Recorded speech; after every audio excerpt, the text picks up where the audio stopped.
चुनाव की तारीखों की घोषणा के साथ ही झारखंड में भी सियासी सरगर्मी तेज है, लेकिन सीट को लेकर पेंच अभी भी फंसा हुआ है।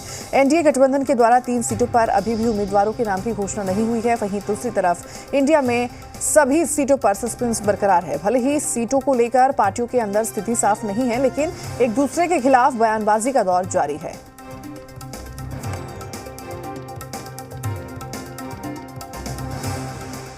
20-21 दिन से अपने क्षेत्र में प्रचार कर रहे हैं, पर ये हमसे प्रश्न करने वाले लोगों ने तो आज तक एक भी सीट पर घोषणा नहीं की है।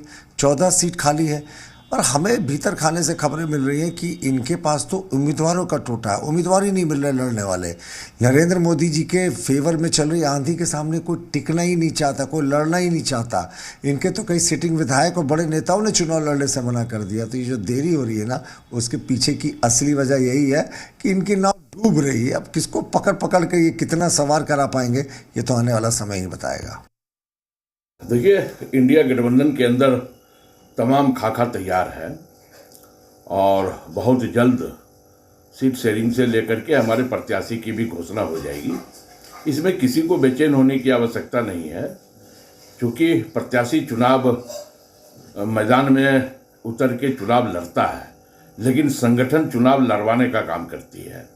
तो 14 का 14 लोकसभा सीटों पे हमारे संगठन का मुकम्मल तैयारी है, पूरी मजबूत तैयारी है और हम लगातार जनता के संपर्क में है, जनता के बीच है। हमें यह लगता है कि हमारा प्रत्याशी महागठबंधन का कोई भी होगा, वो स्वाभाविक तौर पे मजबूती के साथ चुनाव लड़ेगा। टोटा किसके पास है, चतरा धनबाद क्यों लटका हुआ है, हमने तो अभी एक भी घोषणा नहीं किया है। हमारी फहरिस्त आएगी, हम देर आएंगे दुरुस्त आएंगे, लेकिन जो ऐसा बात बोलते हैं उनसे पूछिए कि चतरा और धनबाद में क्या इंडिया गठबंधन ने आपको रोक रखा है। और आंधी और सुनामी की जो बात करते हैं, वो झारखंड के जब गांवों में ये जा रहे हैं तब इनको पता चल जा रहा है किसकी सुनामी चल रही है, क्योंकि कई एक गाँव में बैरियर लग चुका है। गाँव वालों ने भाजपा की नो एंट्री कर दी।